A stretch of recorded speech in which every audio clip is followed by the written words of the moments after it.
Princess Cordelia arrived at the most beautiful kingdom in the world. In this age of redundant revivals and reboots galore, I don't know if the world needs another Anne of Green Gables series after the glory that was the 1985 CBC adaptation of L.M. Montgomery's beloved 1908 novel starring Megan Follows as the highly precocious and whip-smart Prince Edward Island orphan. But to flip that Rolling Stones tune, you don't always get what you need, but you can get sometimes what you want. And old fans and those just introduced to the chatterbox of a classic character will find a lot worth watching in Netflix's 8-episode Anne with an E, debuting on May 12th. Even if it is a darker Anne, very much I would say of the era of peak TV than we've seen anything before in the many variations of the story on stage, screen, and more over the last century.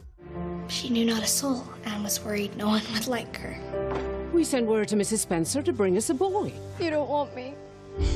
There's no point in crying. There's been a mistake is all. With the harshness of life of the time and what young girls suffered from, never far from the fore, plus an attempted abduction, imagination as a survival tool, some of Canadian superstars The Tragically Hip on the soundtrack, tall tales, bullying, bad memories, friendship, and the danger of being hit by a carriage, this Amy Beth McNulty-led Anne, which is already played in Canada, is thankfully almost the polar opposite of the syrupy and unsatisfying Anne on PBS last year. Beautifully shot, with an undeniably strong performance by McNulty that both breaks your heart and, to use the cliche even more, lifts your spirits at the fears, fights, and the sheer force of nature that this child is and what she has to endure seeking a bond and a family with her reticent adopted parents, the seemingly stern middle-aged Cuthbert siblings, played by Geraldine James and franchise alum R.H. Thompson, who thought they were getting a boy and not the ultimately irrepressible redhead who the train brings full of pain as well as her legendary pluck. Couldn't I do the farm chores even though I'm a girl? That's not the way of things, and you know it. But couldn't I? I'm as strong as a boy, and I prefer to be outdoors instead of cooped up in a kitchen.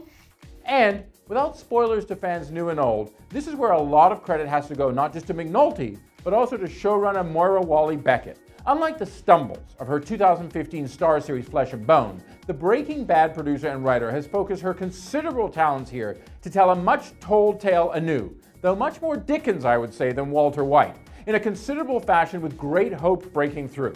Because along with the likes of James Cameron, America's sweetheart Mary Pickford, Drake, Wolverine, the cast of SCTV, Alice Munro, Ryan Reynolds, Ryan Gosling, basketball, Pamela Anderson, Superman, and Handmaid's Tale author Margaret Atwood, Anne, of course, is one of Canada's great cultural exports to the world, massively popular in continental Europe and Japan and almost everywhere else, and a tourist attraction in Atlantic Canada.